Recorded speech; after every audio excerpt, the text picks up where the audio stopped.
चलिए स्टार्ट करते हैं। हम पढ़ रहे थे MC07 और MC07 की अगर हम बात करते हैं तो लास्ट क्लास में हमने डिस्कस करा था लिवरेज। तो लिवरेज के बाद आज हम पढ़ेंगे कॉस्ट ऑफ कैपिटल। तो कॉस्ट ऑफ कैपिटल क्या होती है, और एग्ज़ाम जो इग्नू का एग्ज़ाम है उसके अंदर इसका क्वेश्चन 10 मार्क्स, 12 मार्क्स और 20 मार्क्स का आता है। चलिए, कॉस्ट ऑफ कैपिटल क्या कहती है? जब भी आप किसी फर्म को रन कर रहे हैं, किसी बिजनेस को रन कर रहे हैं, किसी कंपनी को रन कर रहे हैं, किसी ऑर्गेनाइजेशन को रन कर रहे हैं, तो रन करने के लिए हमें किस चीज़ की ज़रूरत होती है? हमें ज़रूरत होती है फंड्स की। और जो फंड्स होते हैं वो आते कहाँ से हैं? तो जैसे कि हमें पता है जो फंड्स होते हैं वो हमारे पास आते हैं इक्विटी शेयर से, वो हमारे पास आते हैं प्रेफरेंस शेयर से, वो हमारे पास आते हैं डेट मतलब डिवेंचर, लॉन्ग टर्म बोरिंग या आपके बॉन्ड्स, कुछ भी हो सकते हैं। तो ये जो तीन चीज़ें होती हैं इनसे हमारे पास पैसा आता है। चौथी चीज़ होती है रिटेन अर्निंग, वो हमारा एक पार्ट होता है, इसलिए हम इसको यहाँ पे डिस्कस नहीं करेंगे। तो पैसा कहाँ से आता है? इन तीन चीज़ों से आता है। अब आगे बात करते हैं। अब आगे कहानी ये कह रही है, अगर मैंने किसी से 10,000 रुपये उधार लिए और कल को मैं उसको 11,000 दे रहा हूँ, यानी कि मैं 1,000 दे रहा हूँ, तो एक तरीके से यही मेरी कॉस्ट हो गई। यहाँ पर कितनी परसेंट कॉस्ट हो गई? 10% कॉस्ट हो गई, जैसे कि मेरे को पता लग गया यहाँ पर। तो अब मैं यहाँ पे क्या कर सकता हूँ कि कॉस्ट ऑफ कैपिटल के लिए हम सारी चीज़ें कैलकुलेट करेंगे, कौन सी चीज़ कितने रुपए की मेरे लिए बैठेगी। कॉस्ट जो होगी उसको हम डिनोट करेंगे के से। डिबेंचर की कॉस्ट है तो KD, प्रेफरेंस शेयर की कॉस्ट है तो KP, इक्विटी शेयर की कॉस्ट है तो KE। ये सारी हमारी कॉस्ट। के से क्यों डिनोट? इंटरनेशनल टर्म के अंदर, आज हम ग्लोबलाइजेशन के अंदर जब पढ़ रहे हैं तो कैपिटल को हम बोलते हैं इंटरनेशनल मार्केट के अंदर। चलिए, अब जैसा कि हमें पता है कि भाई जो डिबेंचर्स होते हैं हमारे, डिबेंचर्स क्या मांगते हैं हमसे? इंटरेस्ट मांगते हैं। ठीक है, अब आप खुद सोचिए, अगर आप इंटरेस्ट देंगे तो यार आपका प्रॉफिट भी तो कम हो जाएगा। अगर आपका प्रॉफिट ही कम हो गया तो आप इनकम टैक्स भी कम देंगे। ठीक है, तो यानी कि इंटरेस्ट और टैक्स एक दूसरे से कनेक्टेड हो गए यहाँ पर। अगर आप टैक्स कम दे रहे हैं आपको फ़ायदा भी हुआ।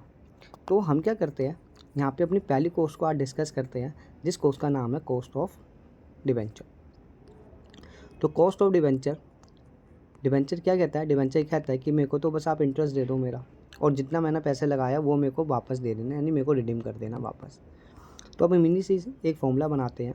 इनसे एक फॉर्मूला बनता है हमारे पास KD का फॉर्मूला बनेगा हमारे पास इंटरेस्ट 1 माइनस टैक्स, क्योंकि अभी मैंने आपको सिखाया टैक्स का हम माइनस कर देते हैं यहाँ पर, अपॉन में डिवाइड करेंगे हम किससे? BO से। ये BO क्या है? BO ये कहता है कि कितने रुपए की आपकी फेस वैल्यू है। अगर आपका क्वेश्चन प्रीमियम का है तो प्लस कर दो, डिस्काउंट का है तो माइनस कर दो, कोई कमीशन जा रही है तो माइनस कर दो। कहने का मतलब क्या है? आपके हाथ में कितना पैसा आया, जितना पैसा आपके हाथ में आया उससे आप डिवाइड कर देंगे, इसको कहते हैं BO। चलिए, तो अब हम छोटे से क्वेश्चन को लेते हैं समझाने के लिए। सबसे पहले मान लेते हैं मेरे पास 10,000 डिबेंचर्स हैं, एक डिबेंचर 100 रुपये का है, और मैंने बोला मैं 12% आपको इंटरेस्ट दूंगा। सिंपल सा क्वेश्चन, यहाँ पे कोई टैक्स नहीं लिया हमने। तो इंटरेस्ट कितना है? 12%। तो 12 तो हमारा इंटरेस्ट हो गया, डिवाइडेड बाई डिबेंचर की असली कीमत कितनी है? 100 रुपये। 100 रुपये से डिवाइड, मल्टीप्लाई 100 कर देंगे। किसी भी फॉर्मूले को अगर हम करते हैं रेशो या परसेंटेज में लिखाने के लिए 100 कर लेंगे। तो अगर आप देखेंगे 100 से 100 कट गया, यहाँ पे आंसर कितना आ गया? 12%। बस यही मेरा क्वेश्चन था कि 12% मेरा आंसर आ गया। चलिए, तो यहाँ पे जो कॉस्ट बैठी डिबेंचर की वो कितनी बैठी? 12%। अब क्वेश्चन को थोड़ा सा हम एडवांस करते हैं। क्वेश्चन क्या कह रहा है? 10,000 डिबेंचर है आपके पास, एक डिबेंचर 100 रुपये का है, इंटरेस्ट रेट मान लेते हैं 5% और टैक्स मान लेते हैं इस बार हम 30%। अब इस क्वेश्चन को कैसे करेंगे? तो हम क्या करेंगे, सबसे पहले हमारा फॉर्मूला क्या कहता है? Interest 1 minus tax divided by BO multiply 100। चलिए, तो इंटरेस्ट कितना है? 5% इंटरेस्ट है। तो आप चाहे 10,000 रुपये लगाओ चाहे 100 रुपये पे यहाँ पे लगा लो, बात एक ही यहाँ पे आपको पढ़ने वाली है। तो मैंने 10,000 रुपये लगाया 5%, या मैं 5 भी लिख दूँगा जब भी कोई प्रॉब्लम नहीं है। तो 10,000 का 5% मेरे पास हो गया 500, इंटरेस्ट हो गया 500। 1 माइनस टैक्स, टैक्स कितना है? 30%। तो 1 माइनस 30% डिवाइडेड बाई हाथ में कितना पैसा आएगा? हाथ में पूरा 10,000 आएगा, मल्टीप्लाई बाई 100। तो अगर अब आप देखेंगे तो 500 1 माइनस 30 यानी कि 70%। तो 70% मतलब 0.70 डिवाइडेड बाई 10,000 मल्टीप्लाई बाई 100। तो 2 जीरो से 2 जीरो यहाँ पे आप काट देंगे, 2 जीरो से 2 जीरो ये आप कट कर देंगे। तो आपके पास ओवरऑल आंसर कितना आ गया, 5 7 जा 35 पॉइंट है, तो 3.5%। ये आपके पास कॉस्ट ऑफ डिबेंचर आ गई। यानी कि आपको जो डिबेंचर है, आपको लग रहा है कि मैं 5% फालतू दे रहा हूँ क्योंकि इंटरेस्ट 5% है, बट हम एक्चुअल में फालतू कितना दे रहे हैं, 3.5। क्यों? क्योंकि हमने टैक्स भी तो बचाया। तो इसको बोलते हैं कॉस्ट ऑफ डिबेंचर्स। अब आगे, अब हम एक नई चीज़ को लेकर चलेंगे। वो नई चीज़ क्या है, हमें पता है कि जो डिबेंचर्स होते हैं कभी कभी वो रिडीमेबल होते हैं। तो अगर रिडीमेबल है तो 10 साल बाद 20 साल बाद हमें पैसा देना ही देना है। तो इसके लिए फॉर्मूला क्या बनता है, इंटरेस्ट 1 माइनस टैक्स, वही same formula, plus redeemable value, आप कल को कितने रुपये फालतू दे रहे हो, माइनस BO, आपके पास कितना पैसा आया, डिवाइडेड बाय कितने साल बाद, 10 साल बाद या 20 साल बाद, जो भी आपके पास नंबर ऑफ ईयर्स है, यानी कि एन को थोड़ा सही से लिख देते हैं, एन। अब हम क्या करेंगे, इस पूरे को डिवाइड करते हैं, कितना पैसा आप देंगे, कितना पैसा आपके पास आया, इसकी एवरेज के लिए 2 से डिवाइड।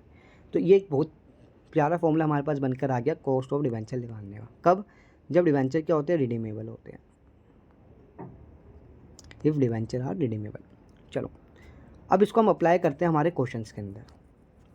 चलिए, तो क्वेश्चंस किस तरीके के आते हैं एग्ज़ाम में, ये मैंने सारे यहाँ पे फॉर्मूले लिखे हुए। चलिए आप एक बार फॉर्मूले देख सकते हैं अगर आपको स्क्रीनशॉट लेना है तो। ये हमारे फॉर्मूले हैं डिबेंचर्स के, प्रेफरेंस शेयर के, इक्विटी शेयर्स के।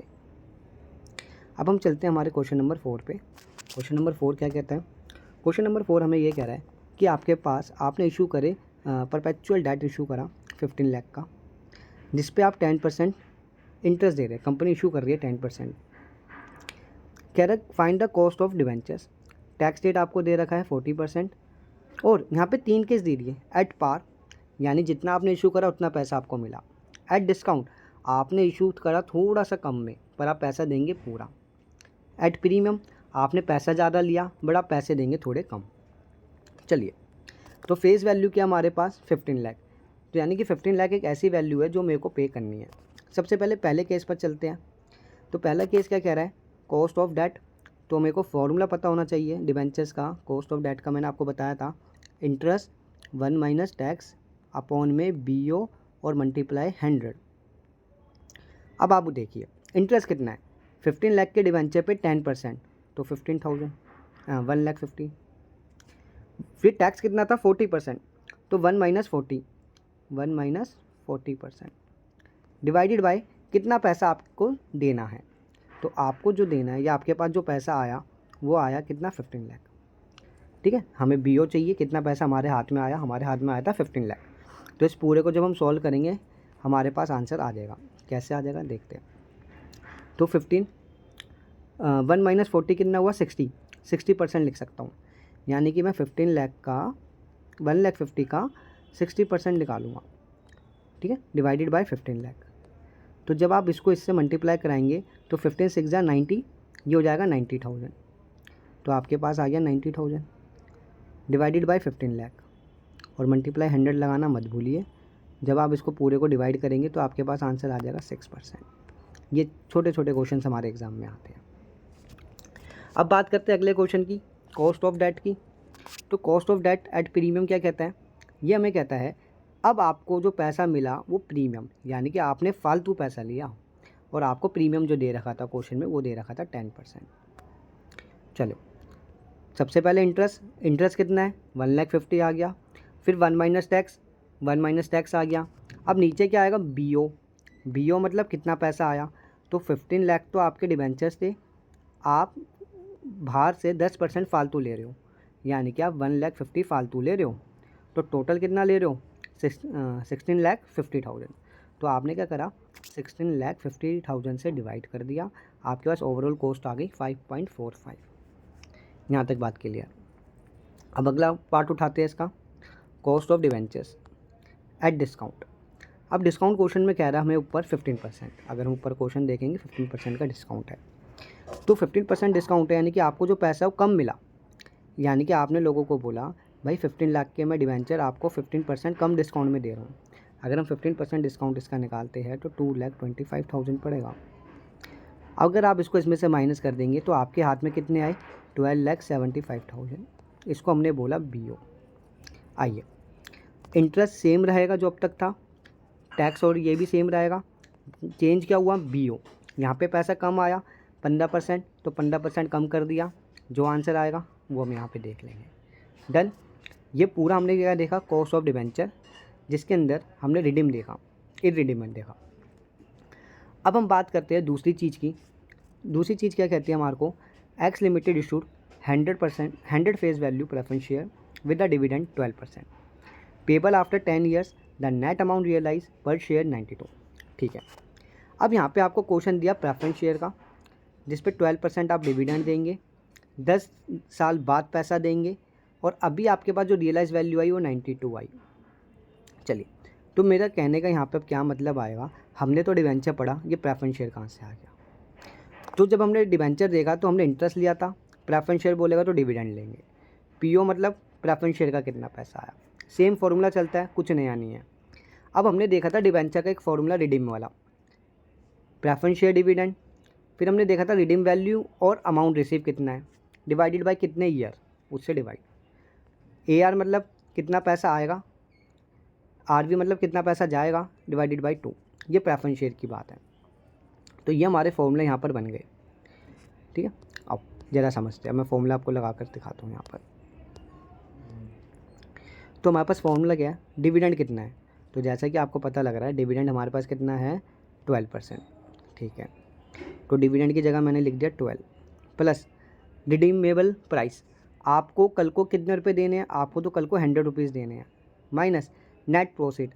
ऊपर क्वेश्चन कह रहा था रियलाइज वैल्यू, यानी कि आपके हाथ में जो आया 92 रुपीज़ आए, 92 कितने साल बाद, 10 साल बाद, 10 से डिवाइड, फिर ओवरऑल डिवाइड करेंगे इन दोनों की एवरेज, यानी कि 100 प्लस 92 डिवाइडेड बाई 2।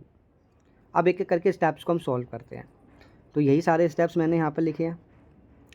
अब देखो 12 का 12, 100 माइनस 92 कितना हुआ, 8, 8 डिवाइडेड बाई 10, जब भी नीचे जीरो होती है ऊपर डेसिमल बना देता है, तो हमने क्या लिख दिया 0.8। या आपके पास कैलकुलेटर होगा, आप नॉर्मल कैलकुलेट कर सकते हैं। फिर 100 और 92 को हमने जोड़ा, डिवाइडेड बाई 2 करा, तो इनको ऐड और डिवाइड करने के बाद 96 मिला। इन सबको हम सॉल्व करेंगे तो 13.33 मेरा आंसर। ये एकदम सिंपल क्वेश्चन था, किसका, प्रेफरेंस शेयर का, और यही एग्जाम में आए हुए क्वेश्चन है।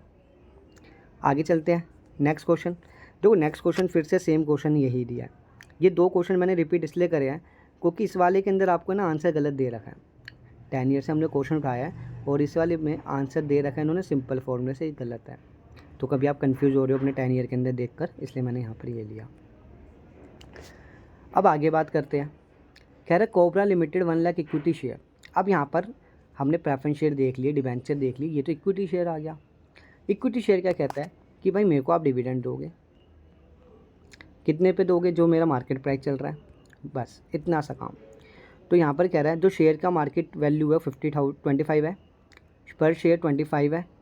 ठीक है, चलिए बाकी हमारे को इसका काम नहीं। आइए, तो हमने यहाँ पर क्या क्या देखा, अर्निंग पर शेयर, एक इक्विटी कितने रुपये कमाता है, 5 रुपीज़। तो इक्विटी कमा रहा है 5, कितना प्राइस है एक शेयर का, 25, यानी कि 20% हमारे पास कॉस्ट ऑफ इक्विटी आ गई। सिंपल सा क्वेश्चन यहाँ पर ये था। चलिए एक क्वेश्चन और लेते हैं आगे हम। अब हमने क्या करा, यहाँ पे कुछ क्वेश्चंस लिए, क्वेश्चंस को ज़रा देखते हैं। चलो क्वेश्चन नंबर 1 कह रहा है Kamini limited is planning to raise 100 crore by the issue 13% shares debentures. चलो अगला क्वेश्चन लेते हैं। तो अगले क्वेश्चन में क्या कह रहा है, कामनी लिमिटेड इज प्लानिंग। अगला क्वेश्चन लेते हैं। तो अगले क्वेश्चन में क्या कह रहा है, Kamini limited is planning to raise 100 crore by the issue 13% debentures of 100 each, 10% discount. ठीक है, क्वेश्चन में अब क्या क्या कह रहा है, तो कह रहा है कि आपके पास 100 के डिवेंचर्स हैं, 13% आपका इंटरेस्ट रेट है, 100 रुपये का एक डिवेंचर आपने इशू करा 10% डिस्काउंट पे।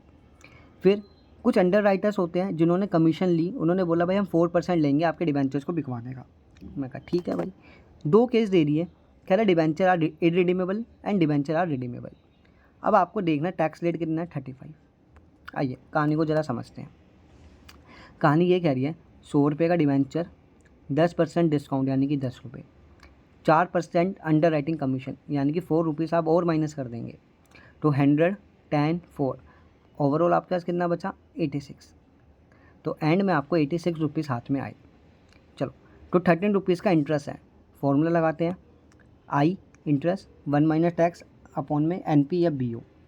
तो 13 1 माइनस टैक्स, टैक्स 35% है, 35% डिवाइडेड बाई कितने रुपीज़ आपके हाथ में आए 86, जो अभी हमने ऊपर कैलकुलेट करा। तो यहाँ से आपको ईजिली सब दिख जाएगा कि हमारे पास 100, 10, 4, 86, फिर 13% लगाया 100 रुपीज़ का 13।